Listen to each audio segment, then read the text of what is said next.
Hey everyone, Nick Engvall here. Before we get into today's episode, I want to tell you about some of the people that make the sneaker history community and this podcast possible. It's more important than ever to think about who you give your money to when you're buying clothing to go with your kicks. Our friends at Guilty Goods started their brand with a goal of giving back, especially to the communities that make sneaker culture possible. With every purchase from Guilty Goods, at least 10% of the proceeds are donated to organizations like Big Brothers and Big Sisters, the Susan G. Komen Foundation, the Movement for Black Lives, and many more.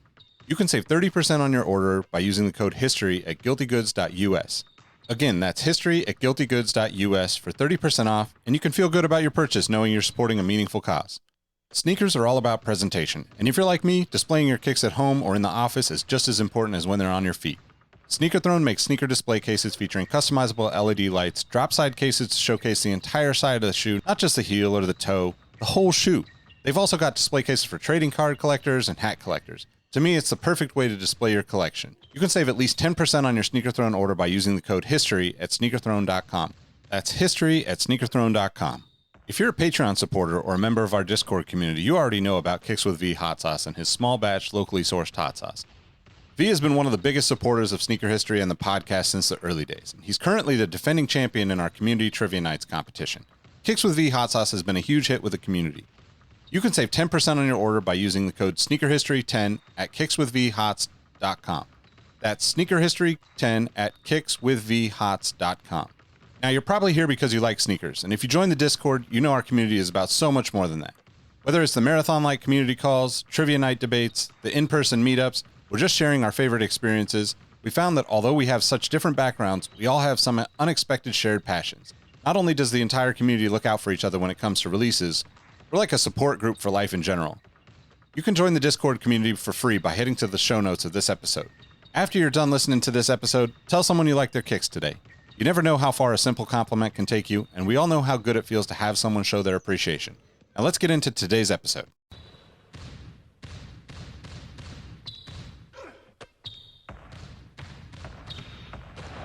Jordan trying to shake off Starks. Oh, what a LeBron James with no regard for human life. 12 seconds. Bryant for the win. Iverson against Gill. The crowd. 4. Allen for the win. To the Sneaker History Podcast. What's up, everybody? Welcome to another episode of the Sneaker History Podcast, your favorite shoe podcast, or maybe at least in your top 5. I'm Robbie, here with my two friends, Mike and Rohit. Gentlemen, how's everybody doing? Fantastic, dude. Can't complain. No, Here. I was going to say, should we do a My Starting 5 of Favorite Sneaker podcasts and then just invite everybody over and have it be like a Dylon sneaker history. Sneak diss is pretty cool. Anywho, we're going to have an interesting episode, right? Kind of like a smorgasbord of Nike stuff, but I believe you guys are going to enjoy it. We have a little bit of rockin' and coppin', touch on some Nike models that have had a little bit of a resurgence the past year and a quarter. Fourth of the year almost in 2023. And then Mike's experience at the Air movie premiere. So I'll start off with Rockin' and Coppin', or Mike, do you want to start off? Either one? Go ahead. Cool, I'll start off. Rockin', it's going to go probably feed into our theme later today, but I literally just took these off my feet. My Zoom Vermeil 5s and the iron ore color. The hype is real. We'll talk about it later, but I'll just let you know that the hype is real. This shoe is actually one of the most comfortable things I put on foot. Coppin', I've been feeling like I've been having like this Air Max 1 just like theme like going on lately. So I may try to pick up that corduroy pair or the Shima pair. Just kind of been hanging out. But it's kind of which one I find the best deal on, which we shall see. But those are both really good looking shoes, and I just been kind of on a bender on those lately. I saw the corduroys at the Nike employee store, and they were only very small feet, but very nice shoe in hand. I was quite a fan. So for myself, started a training regimen, got a personal trainer, and I've been wearing these Wonder Woman Reebok. What Mike? These are the Nano 2. Nano X2s. Yeah. So yeah. Hot take. These are fantastic. It's funny when I post them, I get a lot of DMs saying like, who's making me post that shoe. Nobody's making me post the shoe. This thing gets rocked regularly. And if you have seen the Wonder Woman movies, though, even just the way this is looking on camera, very much looks like her armor in the feature films. Lasso of Truth laces. This one has the Reebok vector on it, but the other foot has the DC logo. But just like so many call outs to her look, and just like the textures are impeccable. Very cool, like leather, kind of like the inner parts of her gauntlets with the inner part of the shoe. Of course, the Wonder Woman W on the tongue. But for a trainer, man, fantastic shoes. That's not a hot take. Reebok's been in the cross training. I was gonna say, I'll tell you who's making you wear that. That's your trainer is making you wear that. Like, right? You're about that life. That's Peloton Poppy. Let's respect that, people. And you know, like the midsole cushioning, you couldn't tell me that's not Boost. I mean, I know they share tech with Adidas, but feels the same. Same concept. Float right. And then for Coppin, Mike has the Vomero. Rohit's probably going to talk about the Vomero. I like the Response CL by Adidas. I'm gonna put that out there. Nice. I was like, that's what I'm looking to buy. Like, once I can find a pair of Response CLs for like a good discount, I will be buying those. And we'll save the rest of that discussion for the Vomero talk. But Rohit, what have you been copping, or you know the drill? After like a whirlwind tour of Tokyo and Chicago, a lot of my copping is sugar related. So I bought about like 7 different types of Kit Kats and then the obligatory Garrett. No, I'm kidding. A little bit closer to what we're expecting from Sneaker History. Yeah, you might That's so awesome, man. I feel like Mumford & Sons is going to replace Creed and Nickelback as the go-to alternative music song to make fun of whenever you're making fun of white rock, but that's neither here nor there. And as for rocking, I took 3 pairs of shoes to Japan because of our trip episode, which if you haven't, please go listen to that in the archives. It was a foundational piece for me, and all 3 pairs were Jordan 3s, the Ama Manye 3s, the Black Cement 3s, and then the Arkeo Winter Brown 3s. And my Japanese team was very nice, very hospitable, and then they asked me what's up with the 3s, and I said, hey, I had read that 3 is an auspicious number in Japan, and they said 2 things. 1, what does auspicious mean? And 2, that's not it. So really, I should have been wearing 7 sevens if I were to believe Japanese culture. But that's for another episode. That's for the Patreon episode when I go into the Anthony Bourdain travel log of Tokyo. But that was what I did. But it was a beautiful land. It was a beautiful culture. But I'm happy to be here with my beautiful boys, Mike and Robbie. Man. 3 shoes. We're happy to have you here, buddy. Glad you made it back safely. Robbie, I think that was your exact playbook. I think you'd called out 3. I try to. I'll save mine. I'll report later, but it's the 3 threes. I love that about you. That's fantastic. I brought 3 shoes with me too. That was funny. We didn't even talk about this, but I brought 3 shoes with me on my trip. So Fire Red 3, so I can join the 3 club. Undefeated Dunk and the Vomero 5 were my 3 shoes. Ro was gone 3 weeks, my man. You were gone 2.5 days. That's a whole different. I was gone 4 days. I had a shoe for each day. Anywho, one of those shoes. Don't you judge me? Yeah, I mean, so you brought a Vomero, a pair of Jordan 3s, and I'm blanking on the third shoe you just said, but the undefeated. It's not important. The important part is the Vomero and the Jordan 3 to this conversation. The undefeated Air Force One is fantastic. But the Vomero, man, there's been probably like 7 different colors the past 9 months? You in that ballpark? They say that's about right. Mike, what's your... Probably even more compressed time. I'm probably say... What's your thought on them? I know you did a whole video of only wearing them for a week straight, right? Mm-hmm. How'd that go? Yeah. It went well. It's one of those shoes. It's like step in comfort immediately. You're not having to worry about breaking it in. I mean, you know exactly what it is. Nike saw that they want to go back and take a little bit of market share back from one known as New Balance. And with them being with the 1906R and 2002R, all that good stuff, this is a prime time for them to come back because they released this, about 4 or 5 years ago. They were sitting in the dollar bin, for lack of better words, but they come back around in more lifestyle, muted colorways that's more popular now. They look good with pretty much anything from what I've seen so far. Feel good. And I say it's a contender for that athleisure market that they're trying to, kind of get a chokehold on again. Rohit, you had a pair particularly in mind, right? Right, and I am slightly biased because I will always stand for the Dornbecker collection. I think it's one of the most admirable and noble things Nike does, let alone any sneaker company does. But if you guys haven't, check out that Vomero 5 Dornbecker, because my goodness, it takes that whole concept that Mike was talking about in terms of muted colors and just very subtle presentation and just flips it on its head.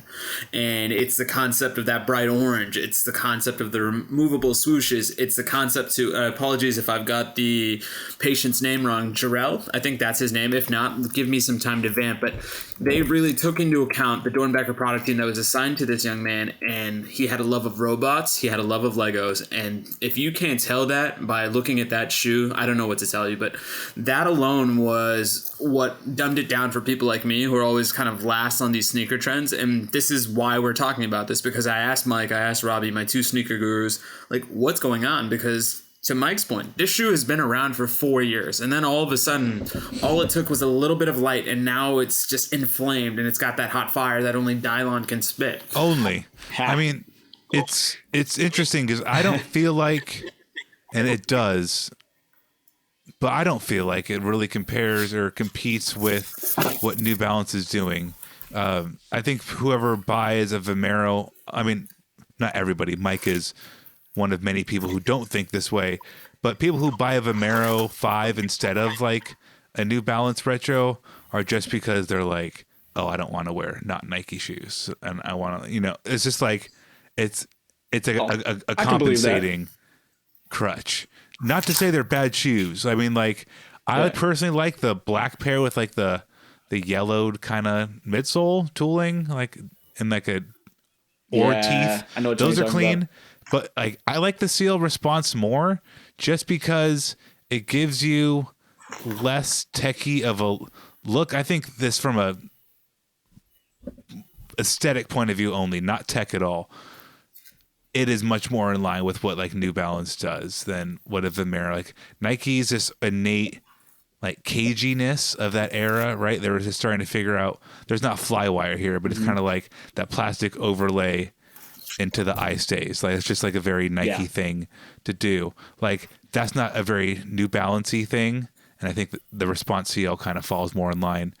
In that same breath, would you guys wear a Vomero 16? Because that thing is half on, like 50% off, and nobody wants that shit. Is it interesting that like nobody wants the 16 to you, or? Well, you nailed it right on the head. It's literally, so you got two schools of thought. People like me, and who like to wear kind of a vast amount of different brands. So this one, because it did have that familiarity to what I like in some of those New Balance sneakers, like the 992s, 9990, like V, fill in the blank. That's why I got it, because I was like, wow, it looks something similar, and I like to kind of expand my horizons, because those 2000 runners have been something I've been buying a lot of over starting last year into this year. So I was really curious on how it felt, because I'd never worn it. But you had nailed it right on the head. It is for people who are Nike purists who will talk down on someone wearing a New Balance. It's a dad shoe. This is an old person shoe. This is the same thing. Like 4 years ago, this was sitting at Academy or Dick's Sporting Goods, and someone's respective father was getting it because it was comfortable. I don't care how you spin it. It's the same thing. They just threw, again, those hot colors. They threw a little bit of suede overlays. Same shoe. I will say that although comfort-wise, I do love the you got the zoom both in the forefoot, a big zoom pad in the forefoot, and you have the zoom pad in the heel. It's very comfortable. I think it's probably a little lighter than a New Balance, but materials don't even touch New Balance because it's still mostly a mesh. So they're maybe a little lighter, but it's not touching the premium materials that you get on those New Balance models. And I mean, I think it also speaks to the fact that New Balance knows what they do very well, and they continue to do that. This almost seems like Nike is dipping a toe in the water, seeing how well it sells, and then if it does well, then yeah, let's start throwing the premium materials on there. By the way, as a course correction, the young man, his name is Jaron Heacock. So there he is. Jaron, thank you for the inspiration for one of the greatest shoes I've seen in the last calendar year, and I think right now that's my early contender for shoe of the year, just because of the details. So please look it up. If you need to get it, but then at the same time, please make sure you donate to the Dornbecker cause, because it is a really good cause, and you're helping not only Nike, you're also helping a lot of these kids. Yeah, and don't buy them at StockX. Yeah. $400 on the resale market. Don't buy it from StockX either. But you know, to kind of end on this point, what I think the Vomero does better, or what I know it does better than the New Balance thing, is from a packability trip standpoint. If you are an active person, you can work out with New Balances. Like, don't get me wrong. There's nothing wrong with doing that. But a Vomero 5 isn't too... I get it's literally 11 models now removed from... Oh, it's Vomero. Yeah, Vomero 5. It's 11 removed from where they are now. It's still an extremely viable running shoe. Like, you could have that be like your casual dress down with jeans at like the afternoon work retreat, and you could also run in them like actively and far earlier in the morning before said retreat. Like a 990, I'm not doing that in a New Balance. Yeah, get you a shoe that does both, right? You can dress it up and get a morning coffee, and you can run to that morning coffee. One question I asked both of you with regards to comparing the 5 with the 16. Do you think your perceptions of the 5 would change if they use some of the more muted colors that we're seeing with the 5? Because right now, whenever I Google image Vomero 16, it's what I expect from Nike, like Hyper Punch, Volt. If it was maybe tastefully done with that same iron ore concept, or like a drab olive, I think the Vomero's got the potential to be stylish. But right now, the 15 just hits that sweet spot of capitalizing on that dad shoe, dad hat, dad aesthetic market. I'll just say it. The Vomero 16 is just ugly. Like, that's why you could put straight gold on it. It doesn't matter. I mean, the Zoom X is a good sell on it, like from a tech like value standpoint. Like, it's a fantastic tech, and you can get them like 20 to 40% off. And Zoom X is great. Well, there's another shoe, and God dog it, I cannot remember the name of it. Oh, there it is. So nope, that's not it. So, Ro, you probably have a better take on it. Oh, here it is.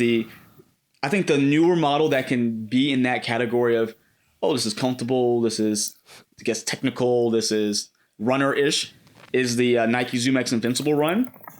That shoe, if you hadn't seen it, is, I guess, full-on Zoom X. It is meant to be a running shoe, but looks more lifestylish with a kind of a yellowed foam on it and make it look aged. It has the... flying it, bring it back, but it is very wearable. And it would be like, okay, cool. If I would jump from this to I want something a little bit more up to date, something more sleek, that would go with that one over the Vomero 16. I think so. And I think it's also a silhouette that highlights the colors. That's a silhouette that should be used for these vibrant, extraordinary colors that we don't see every day associated with dad shoes, let's say. And to your other point as well, a lot of my team was wearing the Zoom Vomero 3, and I'm like, none of y'all are hardcore runners. So that was the preconception I had, because I thought this was one of those shoes that, hey, you're about that run life, you wear this. But it truly is kind of making its way into that aesthetic of just casual athleisure. I know that term probably gets brandied about a lot, but it truly is that shoe. And I will say this, I think nothing pairs well with a Nike Forward or whatever that revolutionary hoodie that we're supposed to think is revolutionary than a Zoom Invincible X. So more power to them. The whole fit is good, as the kids say. And yeah, I think you've got a myriad of different options that you can pick right now if you're trying to get into that dad running aesthetic. Killer. You know what? Including the... No, go ahead, Mike. Oh, no, I was going to say, with everyone buying these shoes, being in Los Angeles for 4 days, I saw no one wearing them. Like, I saw no one. I was up and down, like, the areas where the shoes, the sneakers are. 0 people wearing them. I was wearing them. I was like, oh. And I see people kind of look down. But for all of these things selling out, I saw 0 people with them on foot. So I'm like, what are you guys doing with them? Just, like, staring at them in your room? Like, it's not something... This is the shoe, if you're going to buy a shoe to get beat down, this is the one because that's what I'm doing with it. No, makes total sense. Mike, why were you in LA? Selling crack. No, I'm kidding. That's my segue.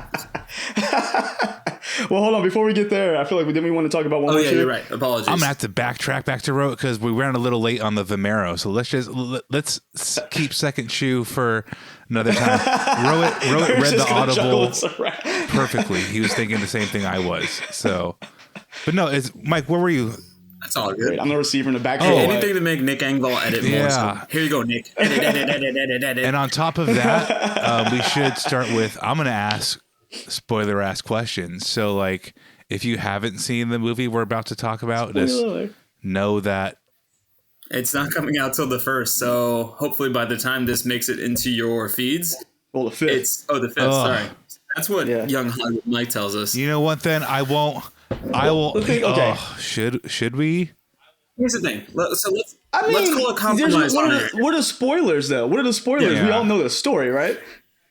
I mean, just It's not one of those like surprise ending. It didn't happen. Like we're not going down the Inglourious Bastards route where all of a sudden the 11th hour Reebok signs Michael Jordan because Quentin Tarantino or He Ben went to Affleck in Saucony this and you case didn't It was all a dream. is staying true to his Massachusetts roof. And it wakes up.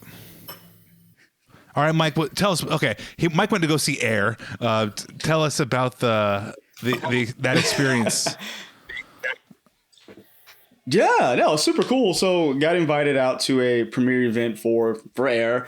It was one of two they were doing kind of simultaneously across the country. The one I was at was in Los Angeles. Cool event. It was at the Pacific Design Center. If anyone's seen that, it's just freaking humongous building. But it was really nice. They had like little pop shots, like food, drinks, all that good stuff. So it's really nice to be able to like see the movie early. Some of your favorite, personalities are there when it comes to, sneakers and YouTube. So that was cool. Got to actually ask a question to 3 of the stars in the movie. So I was able to sit in the front row. So it was like right there in front with Marlon Wayans, Justin Bateman, and Chris Messia. So it was really cool to be able to ask a question in regards to, sneaker culture to them and kind of see their thoughts on it after being a part of such a, I guess, when it comes to sneakerheads, kind of a monumental deal that was made that, 35, 40 years later is still like relevant.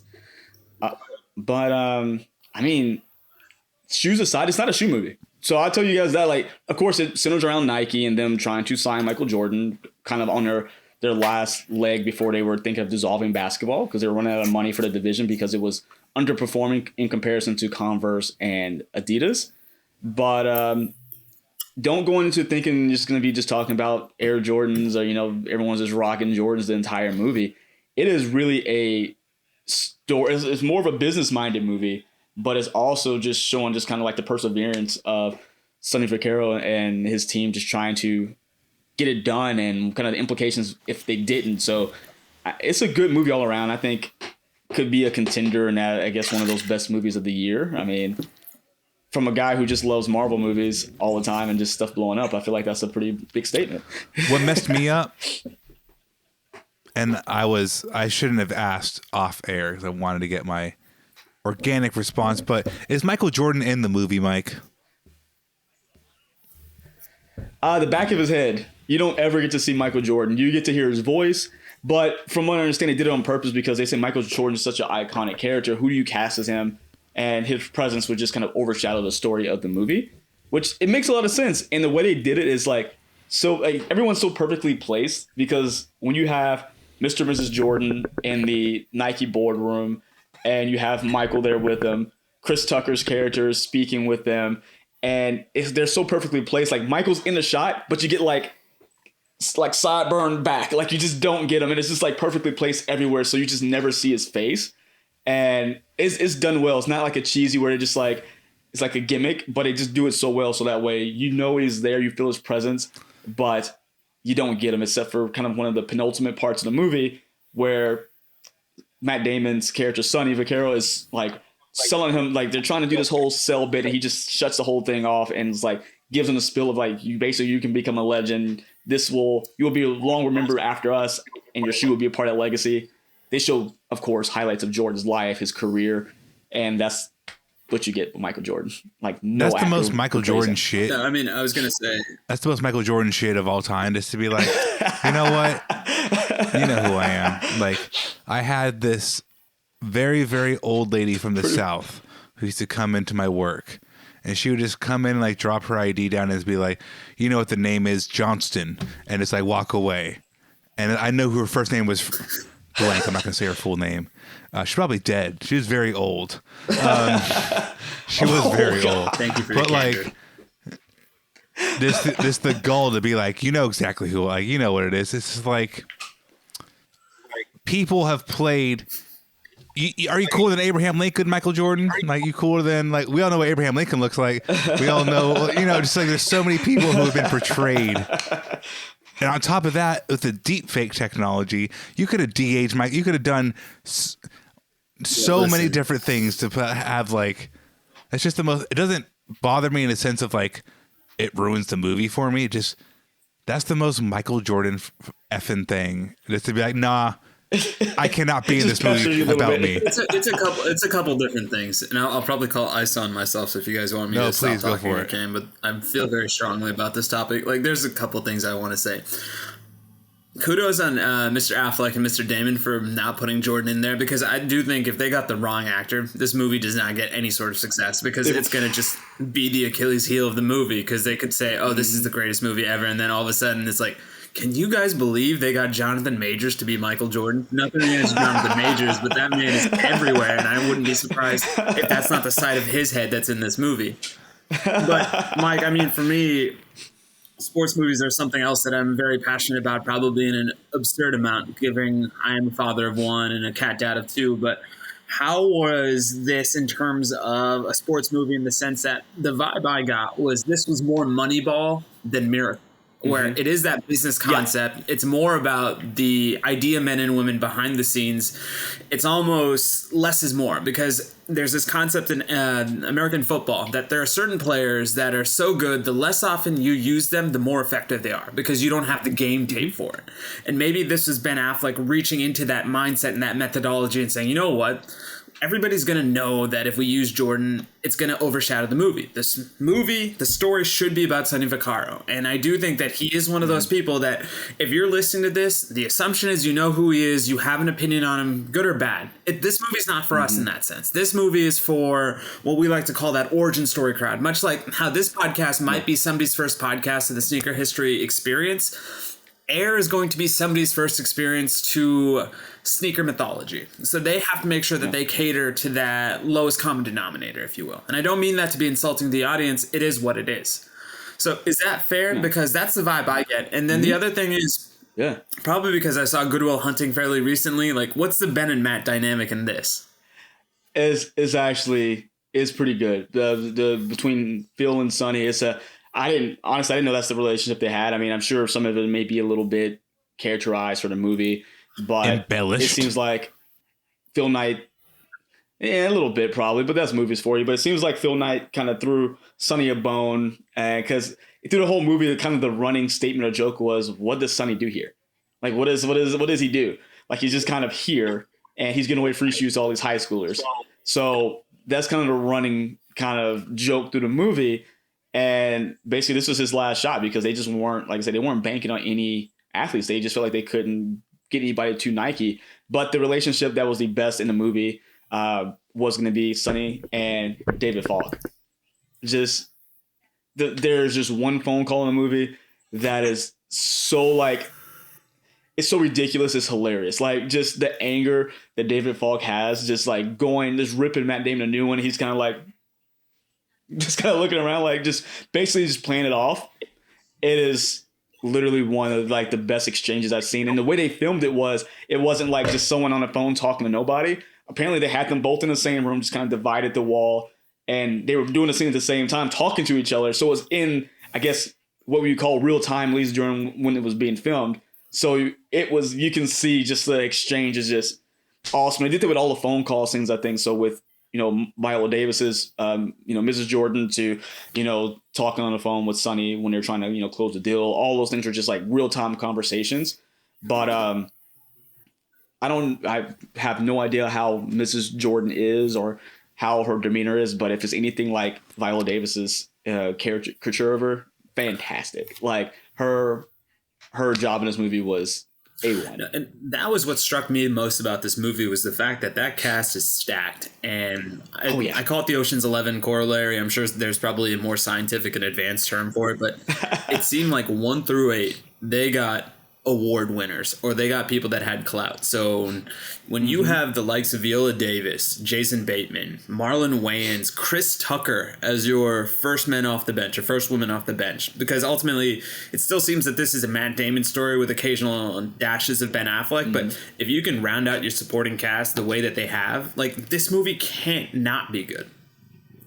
Robbie, what are you thinking? Because I mean, you're another one of those guys whose movie opinion I take very seriously. No, I mean, I think you guys have really covered it pretty darn well. It's interesting to think of Michael Jordan as a MacGuffin, but yeah, who can secure the chalice, or Michael Jordan in this case? The jump man must be obtained. But how? I will say there's one flaw in the movie, and only I guess people who are no sneakers would notice it. So the first Jordan 1 didn't have the Wings logo, just had Air Jordan written on the side of the wing. They went straight to the Wings logo for the presentation. So it was like that was the only thing I could pick out of the movie that was flawed. But I'm a nerd, so... No, I mean, and here's the thing. Pappy Hour, one of our illustrious members of our Discord, he actually put us on game, because if you look at his Instagram story, and obviously it's March 23rd, you probably won't get to see it when you're listening to this episode.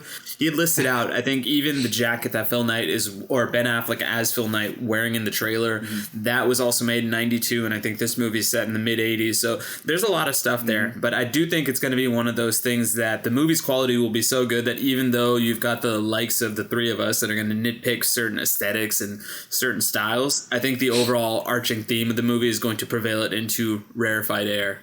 Right. Personally, I don't care. I mean, like, so it's interesting how, like, Mike, you notice. I would notice, but like, I wouldn't care. I wouldn't notice the jacket. I'd have to go Google it. But interesting.